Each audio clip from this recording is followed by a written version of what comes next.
কোনটা দিবেন? তোমার আমি কোনোটাই দেবো না। তুমি কান পাইতে শুনে রাখো, এই মুহূর্তে তোমার মায়ের লাশ নিয়ে আমার বাড়ি থেকে বাইরে হয়ে যাবা। এই বাড়ি থেকে আমি যাবো, তবে খালি হাতে আমি যাবো। হয় টাকা নেবো আর না হয় জমি নেবো, যে কোনো একটা আমি নিয়ে যাবো। আর কোনো অমানুষ গো আমার কষ্টের টাকা মাইরা খাইতে আমি দিব না। আমরা তোর 1 টাকাও দিব না, আর কোনো জায়গাও দিব না। তুই কি করতে পারিস করিস যা। আমি কি করতে পারি সেটা দেখতেছেন না? ঠিক আছে, আপনারা দুইজন সাই সাই দেখেন দেখেন আমি কি করি। আর যা যা দেখা যাবে তুই কি করস। আব্বা, ওর কিন্তু খুব বার বাড়ছে, ওর কিন্তু একটা উচিত শিক্ষা দিতে হইব। শামিম, তুমি জানো তোমার মায়ের খবর করতেছো? তোমার শ্বশুর কি রাজি আছে?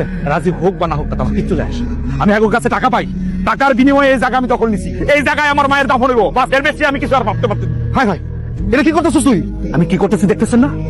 মাটি করতেছে মাটি। এই জায়গায় আমার মায়ের কবর হইব, আপনাদের কাছে টাকা পাই, তার বিনিময়ে এই জায়গা আমি দখল করছি। এই জায়গায় আমার